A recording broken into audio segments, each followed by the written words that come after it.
Hi everybody, got the baby birds outside. We move them every day. Hey birdies.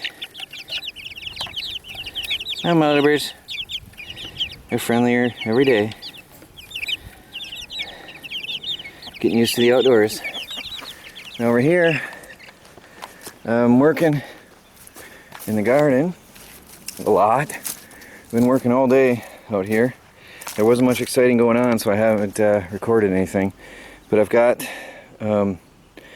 the couple more tomatoes here on the side, and then I put leaves around them because that works very well. And I staked out my 2-foot wide walkways, my 4-foot wide gardens, 2-foot wide walkway, 4-foot wide garden, and I'm packing it down as I go. We put our chicken waste out here, out in the garden from the baby birds, and then I planted a couple more. I gotta water these yet. The heat of the sun is brutal. Got some eggplant and some peppers, various peppers here. So this side is pretty much ready to go. And I think I got something coming up from last year here, so I'm gonna give them a chance and see what they are. A couple plants here. Let's see what they are. Because a lot of things are coming up from last year, and I'm transplanting good stuff. And once the heat of the day is gone, this evening we're gonna plant corn here in this outer row that I have leaves on. Now the leaves was a cover. You can see I raked some up. The leaves was ground cover, to keep the weeds from growing after I tilled. And then I got a bunch of grasses I'm pulling out by the roots, and I'm going to throw them in the compost, which I'm going to move, by the way. I'm going to have the compost in a different place so that it's out of the meadow. So I'm probably going to build a new compost bin and then work that all out and then do it like that. So everything's coming out of the meadow. Anyway, at lunchtime, Melanie's waiting inside, but I haven't grabbed the camera yet today, and I wanted to show you what's been going on. And I just got back from the store. I was working on a weed whacker, and I got one of those fixed blade adapters, which I'm praying works and fits it. I'm going to try to control all this jungle out here in the yard. As you can see, I'm pulling out even more stuff, but I decided I'm just going to throw mulch over the wood and keep building up. I'm not going to waste my time pulling this back out. I'm just going to keep the pathways and build up over them, so save my time. But I've got to mow this before I can till it. It's a madness out here. I use the recycled lawnmower, the self-propelled. I have one problem. You can see that can you see how tall that grass is? It's knee-high to me right now. The grass has grown up because of the rain we had, and it's a jungle out here.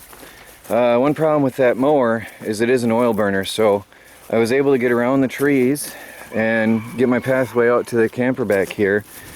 Mulched around all the trees and stuff out here in the middle, or mowed, and that's when it sort of died.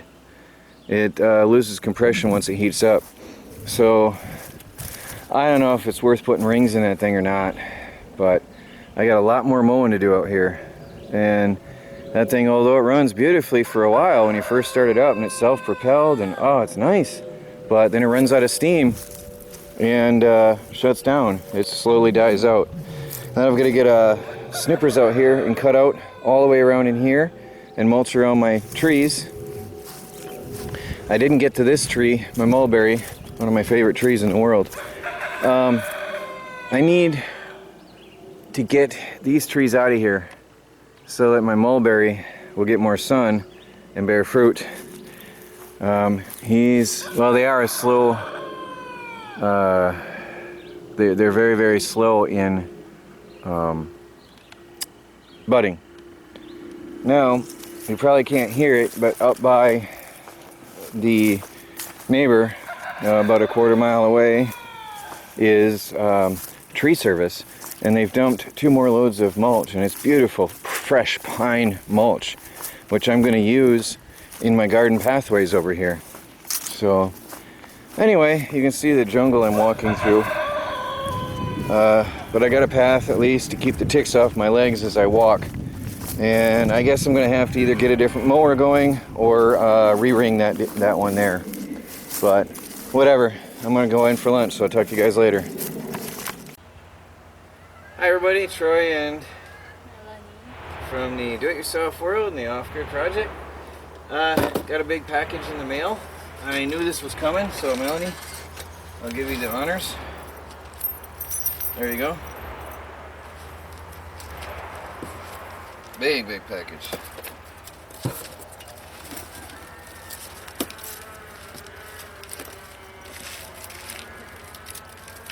I think if at the very top, if you want to lay it down. Here, let's lay it down. Grab it. You can put it on your knees. It's too heavy. There you go.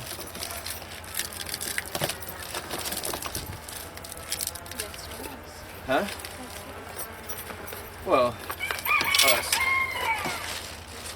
Can you pull it? You want me to help? Okay, let's see what we got here. Wait, hold that. Can you hold that? Yeah, I want to pull the box away. You ready?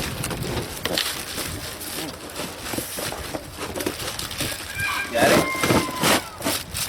Got it?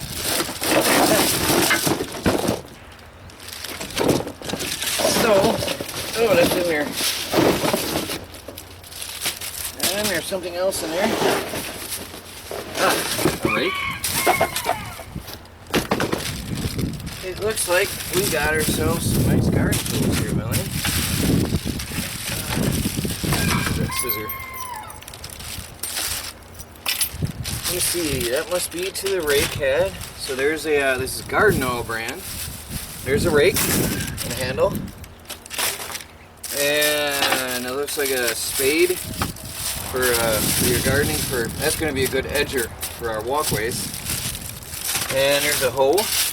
Hope y'all can see that here, everybody. These are pretty big. They're going off the screen. Oh, there's a spade shovel. This is going to be so good for the mulch I'm working with right now. Oh, nice. That's something I never had and I've been wanting right now. And what do we got here? Oh, there's a garden rake. Now we can level our garden out, our walkways. That's perfect timing too. Now we can level out our garden stuff. And, well, we are hooked up now. Well, thank you very much for the awesome tools here. Thank you. And we're going to be putting these to use today. This is the perfect timing because we're planting corn today. And I'm going to use this to level that out. Level out the garden area and the mulch. I don't know if you can hear the machines in the background, but there are 2 dump truck loads of mulch right now that I know of. Beautiful fresh mulch that they're grinding up right now. And I'm going to go fill up my truck and use it for the garden pathways. And the edger to keep the pathways clean. And then of course your hoe for hoeing out the weeds in between the rows. And this will be useful in the fall. Leaf rake. Real metal. Oh, thank you very much. Wow. No wonder it's hot. It's 88 degrees outside right now. That is crazy hot. And sunny. Kicking the power into the tiny house on wheels. Absorption mode, 184 watts, but I'm charging batteries and got the laptop running and the internet running. 14.7 volts, 12.5 amps coming in. So still looking pretty good here in the tiny house on wheels with these new batteries. Better though is if they're in float, so I do have to get some more solar panels to kick that up into float mode. Top off those batteries faster like we did the other day. Now if I wasn't running the computer and the internet and everything else and charging a bunch of batteries all day long, that would have been in float like it was yesterday. Hey everybody, just got back from hauling a load of wood. I found a guy doing a demolition at a site and I asked him if I could get the wood and he said yes, and this is perfect. I'm talking to Melanie, I'm considering using some of this. We could sand it and use it for paneling and the ceiling in the tiny house on wheels. It's in absolutely perfect shape. This came from a house that they're renovating and working on, and all I'd have to do is sand it to get it clean for working with. Now there's also, here's the exciting thing, guys. I'm going to pull a couple of these sheets out and show you, but this is real siding from a house. Real house siding. And I've got multiple sheets of it. Actually, there's piles and piles of it. There's enough siding to do the tiny house on wheels and the shed and the sugar shack. Okay, and then some. And there's enough of this thin wood here, these thin sheets, to finish my interior of my shed, and the interior of the tiny house, and then some. And then, exciting news, everybody, I've got, if I can get it out of here, I brought a couple pieces with me for a sample of some hardwood flooring. Let me pull up my camera. There is real solid wood hardwood flooring. That is oak, I think, but that's real solid hardwood flooring. Actually, here, Cloud Oak Flooring Co. Clear red. So 2-inch wide strips, real oak flooring that I can use in the tiny house on wheels. But the guy said he's got a dumpster that he just put in. He said this is worn, so I'll probably plane this down and either use it on something or sell it. There's various size pieces. I just grabbed some small pieces for a sample to look at. But tonight we're going to go back, and he's got some that he just took out of a house. He said it's beautiful, immaculate flooring.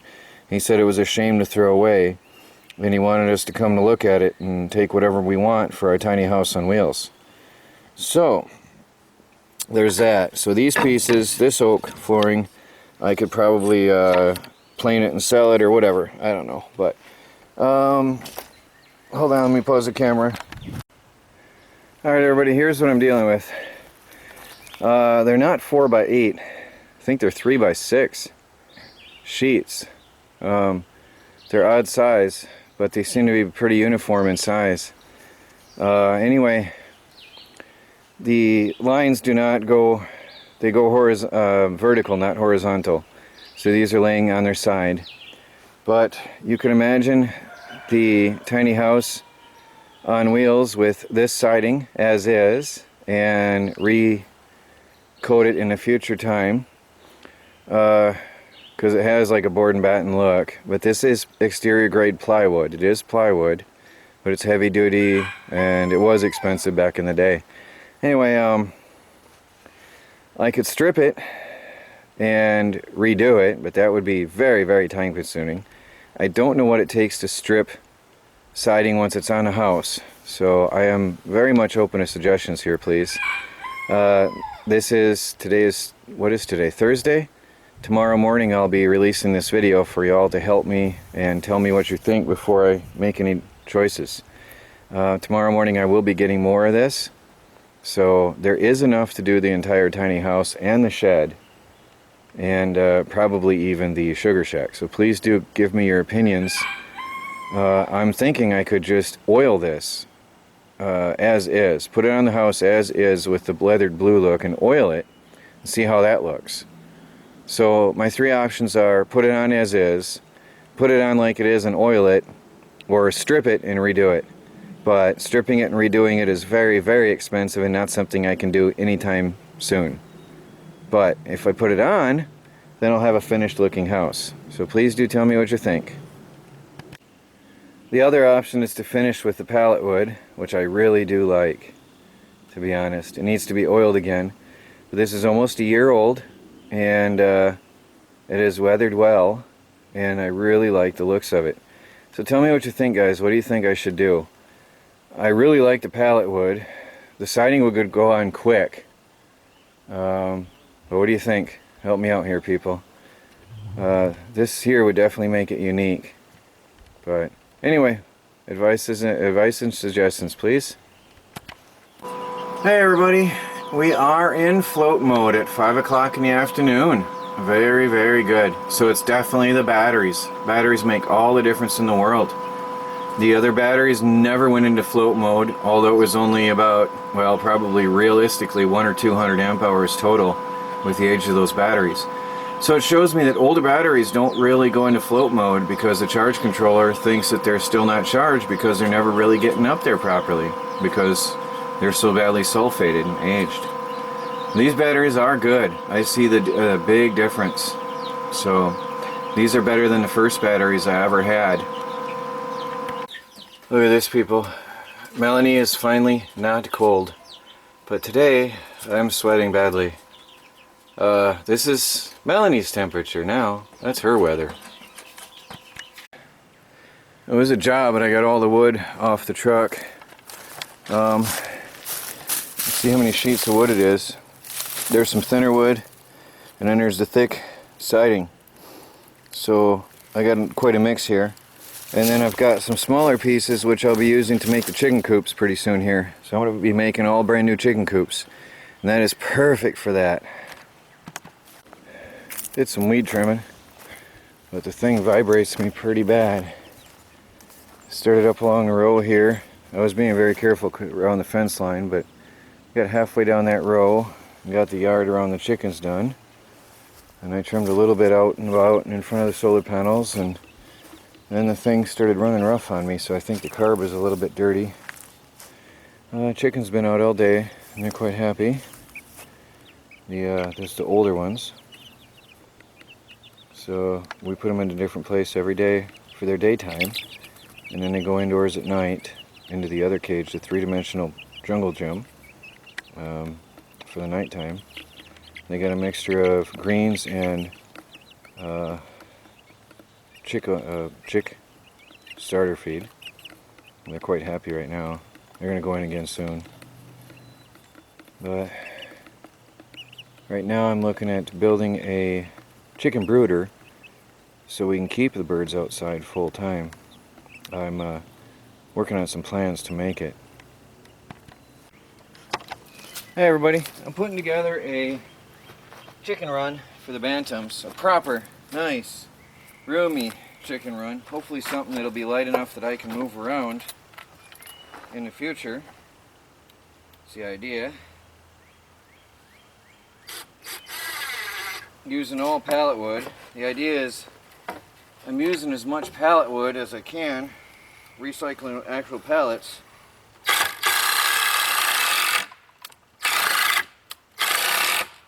Oh, that was me in there. Ooh. Ah. I actually got my meat in there.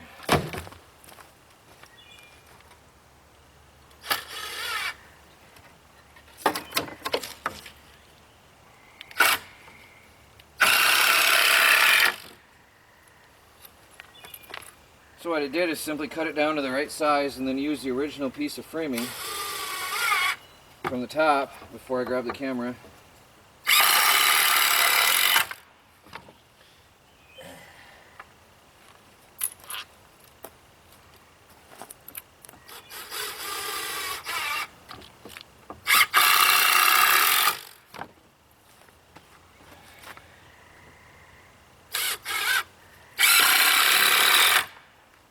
And there's one half.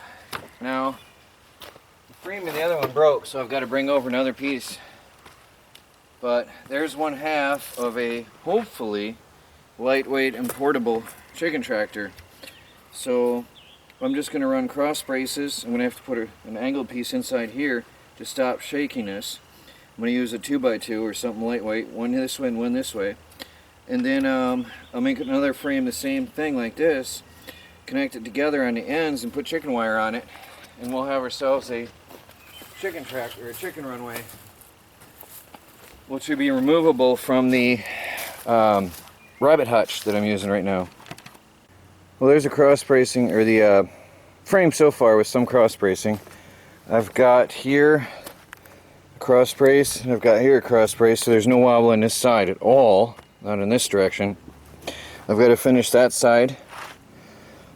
I've got the top on, 3 ports of contact on the top. I've got the middle and the bottom. I'm only going to have 3 points on the top, and then I'll put a thinner piece across.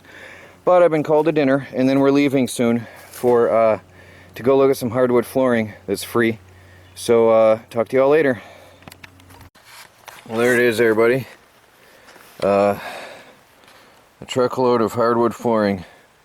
There's some drywall dust on it because they had thrown it in the dumpster, but it's all clean, good oak flooring. It just needs a wipe down, and it's in very good shape. As he had said, it wasn't even scratched. Most of the pieces, it's just got drywall dust on it. And the only scratches it has now is from being in the dumpster. The guy doing the job had already tossed it before we met, and he said it'd be a shame to throw that away. So we just got home. It's 9:30 at night, loading up the truck. So there's the hardwood flooring for the tiny house on wheels, everybody. We'll give it a clean up and put it in the house.